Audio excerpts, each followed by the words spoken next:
I'm Dr. Gary, clinical audiologist and part of the ownership team here at Advanced Hearing Group in Scottsdale, Arizona. Sometimes it feels like all I do is remove crud from people's ears.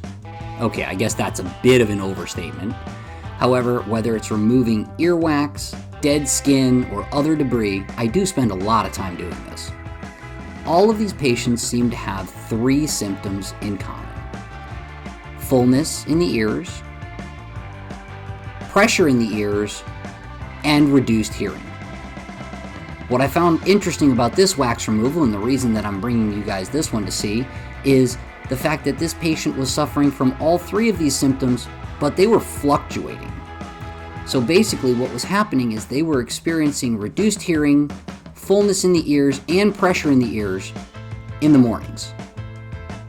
So what it looks like is the wax was settling while they were sleeping, causing a seal, and then throughout the day as they moved around, their ears would open up. And by open up, I mean the wax would break down and allow the sound to get all the way down to the eardrum, reducing the feeling of fullness, pressure, and reduced hearing. Here's what our first eardrum looks like. We've been doing several videos about health insurance, and one of the most important things that people need to understand is their copay.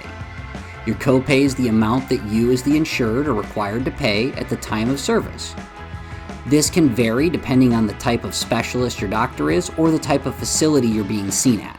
For example, your neurologist may have a copay of $75, whereas your primary care doctor may have a copay of $25.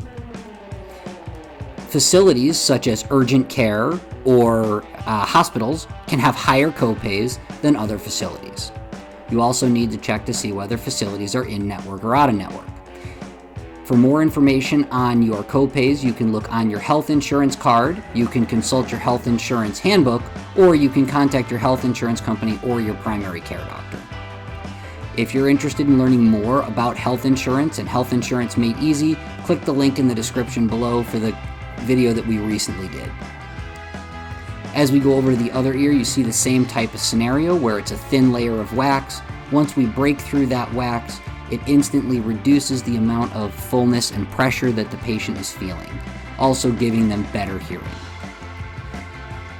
Clearly we can see the eardrum here. We're just going to remove some of this dead skin from the ear canal walls, and in order to make it so it's not going to plug back up.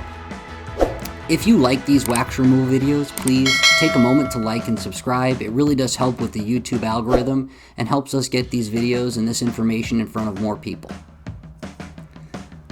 Alright, we're almost done here. Again, clear view of the eardrum, just removing this last little bit off the ear canal wall. There we go. And there's the eardrum. This has been You Heard It Here with Dr. Gary. Thank you for watching. We'll see you in the next video.